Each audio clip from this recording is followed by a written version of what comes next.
आज मागवले ऑनलाईनवरून कोकोपीट. त्यांना वापरतात. मीही स्वतः आता नवीन घरात आहे, त्यामुळे मी काहीतरी 2-3 झाडं थोडेफार तरी असावे, त्यामुळे मी पण आता ट्राय करते.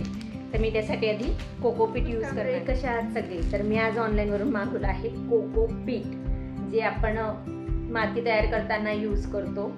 झाडं लावायचे कुंड्यांमध्ये, त्यावेळेस आपण त्याला यूज करतो. ते आज मी वापरायच्या आधी, कुंड्यांमध्ये टाकायच्या आधी काय करावं लागतं तेही मी तुम्हाला ह्या व्हिडिओमध्ये दाखवणार आहे. तर व्हिडिओ शेवटपर्यंत नक्की बघा आणि आवडल्यास लाईक, शेअर आणि कमेंट नक्की करा. कोकोपीट माझं ओपन करून झालं आहे.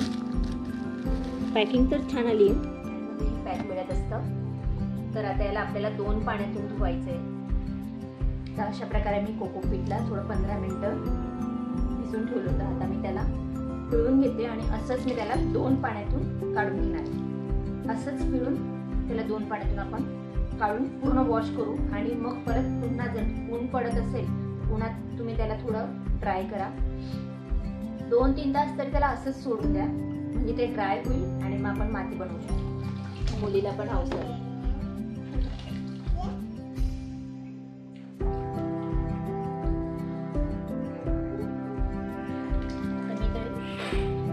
नॉर्मल माती शेतातली, तुमच्याकडे कोणती असेल ती माती घ्या.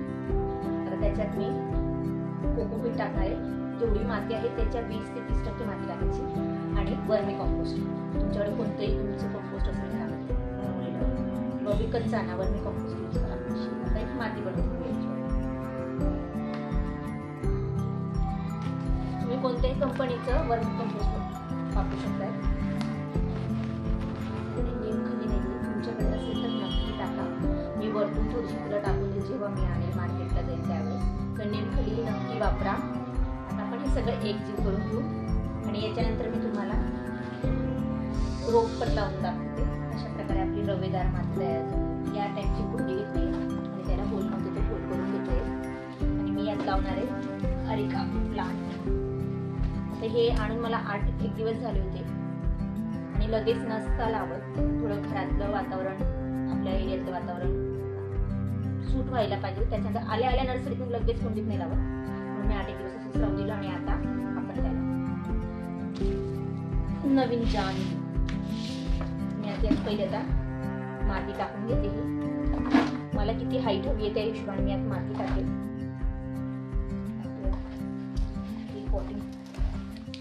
अरिका प्लांट लावून झाला आहे.